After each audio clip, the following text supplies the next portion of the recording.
Halo, ketemu lagi dengan saya Dr. Phil. Hari ini kita akan bicara tentang obat-obat anti aritmia, mungkin disederhanakan dalam bahasa Indonesia, obat-obat pengatur detak jantung. Jadi kita tahu ya aritmia itu adalah gangguan detak jantung, ritme, ya, generasi impuls atau gangguan konduksi impuls elektrik yang bertanggung jawab terhadap depolarisasi membran. Jadi dapat detak jantung itu bisa cepat, bisa terlalu lambat atau dia menjadi irregular atau tidak teratur ya. Gangguan ini dapat menimbulkan perubahan secara menyeluruh fungsi jantung yang dapat menyebabkan mengancam kehidupan gitu ya. Obat-obat anti aritmia yang dipakai untuk mengobati irama jantung yang abnormal termasuk fibrilasi atrial, flutter atrial, takikardi ventrikular atau fibrilasi ventrikular. Secara umum obat-obat ini atau obat-obat anti aritmia ini memperbaiki detak jantung ke normal atau mencegah adanya episode aritmia. Jadi kalau detak jantung tidak normal itu biasanya tidak nyaman buat pasiennya gitu ya. Nah, pembagian obat-obat anti aritmia menurut Vaughan Williams itu ada 4 kelas gitu ya. Ini gitu ya, 4 kelas. Kelas pertama penghambat kanal natrium sodium, penghambat kanal natrium atau sodium channel blockers. Obat-obat ini dapat mencegah natrium masuk ke dalam membran sel. Hal ini memperlambat impuls elektrik dalam otot jantung. Contohnya disopiramid, lignocaine, plecainid, mexiletin, propapenon, dan quinidin. Kelas 2 adalah penghambat beta blockers atau kita sebut beta blocker, penghambat beta atau kita sebut beta blockers. Obat ini memperlambat detak jantung, sering dengan cara memperlambat hormon seperti adrenalin. Contohnya, obat ini adalah acebutolol, atenolol, bisoprolol, nadolol, metoprolol, dan propranolol. Ya. Yang termasuk terbaru adalah bisoprolol. Yang kelas 3 adalah penghambat kanal kalium atau potassium channel blockers. Obat-obat ini melindungi kalium masuk ke dalam membran sel yang menimbulkan penurunan daripada impuls elektrik di seluruh sel jantung. Contoh obat-obat ini adalah amiodaron, brethilium, dopilitid, drondaron, ibutilid, dan sotalol gitu ya. Sotalol ini sebenarnya termasuk beta blocker. Nah, kelas 4 adalah penghambat kanal kalium atau calcium channel blocker. Obat ini menghambat kanal kalsium dalam otot jantung yang dapat menyebabkan menurunkan detak jantung dan kontraksi jantung. Contoh obat ini di obat hipertensi sebenarnya sudah juga dijelaskan, diltiazem dan verapamil.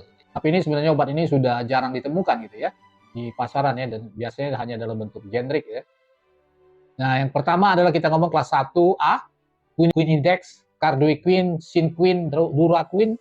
Mekanisme kerjanya adalah dengan menghambat kanal natrium sehingga menurunkan otomasitas penurunan kecepatan konduksi dan memperpanjang repolarisasi, serta kerja lain dengan menurunkan tekanan darah dengan cara relaksasi otot rangka. Indikasi aritmia dan atrial ventrikular, kontraindikasi riwayat alergi, blok jantung, adanya riwayat torsade de Pointes, ini bahasa Prancis gitu ya, serta miastenia gravis. Torsade de Pointes ini salah satu juga efek samping daripada penggunaan antihistamin, contohnya terfenadin dan astemizol gitu ya. Hati-hati gitu ya. Efek samping aritmia, blok jantung, dan hipotensi serta perpanjangan QT interval.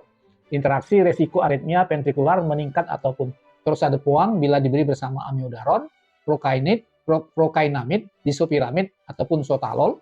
Meningkatkan kadar digoxin dalam darah bila diberi bersamaan dan meningkatkan efek antikoagulan warfarin bila sehingga meningkatkan resiko perdarahan. Jadi untuk aritmia jantung atau fibrilasi atrium, flutter atrium, ataupun aritmia ventrikular, dosis awal 3 kali sampai 4 kali 200 sampai 400 mg per hari dengan dosis pemeliharaan disesuaikan dengan respon pasien. Itu untuk kelas 1A, quinidin sulfat. Yang kedua adalah prokainamid dengan nama dagang Procan SR, Pronesti SR, Procanbid, dan Neoprofen. Ya. Mekanisme kerja obat ini bekerja dengan menghambat fosfolase gate natrium channel pada fase 0 di aksi potensial jantung serta menghambat depolarisasi serta menurunkan percepatan konduksi impuls melalui miokardium atrial dan ventrikular. Indikasi aritmia ventrikular dan takikardia supraventrikular, kontraindikasi blok jantung derajat tinggi, sistemik lupus erythematosus, gagal jantung berat, efek samping mual muntah, reaksi hipersensitivitas pada dosis besar dapat menimbulkan hipotensi atau turunnya tekanan darah, blok jantung, dan perpanjangan QT. Kemudian interaksi memperpanjang QT interval bila diberi bersama amiodaron, sotalol, dan quinidin, serta juga resiko torsade de Pointes dan aritmia ventrikular meningkat karena efek gabungan tadi. Untuk dosis, loading dose awal itu ya, 15 sampai 17 mg per kilogram berat badan, diberikan secara perlahan dalam 20 sampai 30 menit, maksimal 1 gram per dosis gitu ya. Jadi diberikan lewat IV gitu ya. Yang ketiga disopiramid dengan nama dagang Norvasc CR, ritmodan, dan disritmin gitu ya. Mekanisme kerja menekan otomatisitas terutama pada fokus ektopik, memperlambat konduksi dan memperpanjang masa refraktor atrium, serta hispurpunya aksesori pathway, dan ventricle, serta menghambat irama sinus secara langsung. Indikasi ekstrasistul ventricle, takikardi supraventrikular, kontraindikasi gagal jantung, hipotensi, wanita hamil dan menyusui, dan hati-hati pada penderita ginjal dan hati. Efek samping mulut kering, pandangan kabur, dan konstipasi. Interaksi obat antihipertensi dapat meningkatkan efek samping obat tersebut. Phenytoin menurunkan efeknya. Penggunaan bersama anti-aritmia lain harus hati-hati. Dosis 300-800 mg per hari dibagi dalam 3-4 dosis. Kelas 1B lignocain itu ada silokain, lidokain, lignocain, dan silokat. Mekanisme kerja merupakan suatu anestesi lokal yang meningkatkan ambang potensi sehingga menurunkan otomatisitas serta menekan aktivitas fisik elektrik dari jaringan aritmogenik, jaringan normal kurang dipengaruhi. Indikasi aritmia ventrikular, kontraindikasi reaksi alergi, hipersensitivitas, blok jantung berat, penyakit hati berat dengan riwayat kejang, dan penderita hipotensi. Efek samping drowsiness atau mengantuk, hipotensi, pandangan kabur, bingung, serta kejang. Interaksi obat, resiko aritmia meningkat bila obat ini diberikan bersama anti-aritmia yang lain seperti amiodaron.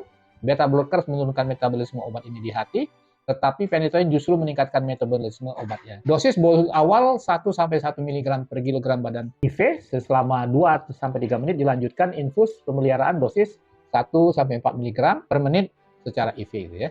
Yang kedua adalah mexiletin, nama dagangnya mexitilretat, Maxon, namuskla gitu ya. Mekanisme kerja obat ini berikatan pada fast sodium channel sehingga menurunkan masukan ion ya selama depolarisasi atau fase 0 dan mempersingkat lamanya potensi aksi. Indikasi aritmia ventrikular, perpanjangan QT interval tipe 3, kontraindikasi hipersensitivitas, cardiac shock, gangguan konduksi.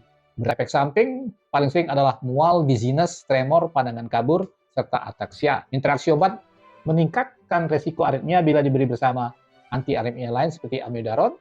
Beta blockers meningkatkan kadar obat ini dalam plasma sehingga menekan konduksi jantung. Dosis ventricular aritmia, dosis awal 200 mg setiap 8 jam atau 3 kali sehari dengan dosis pemeliharaan 200-300 mg setiap 8 jam.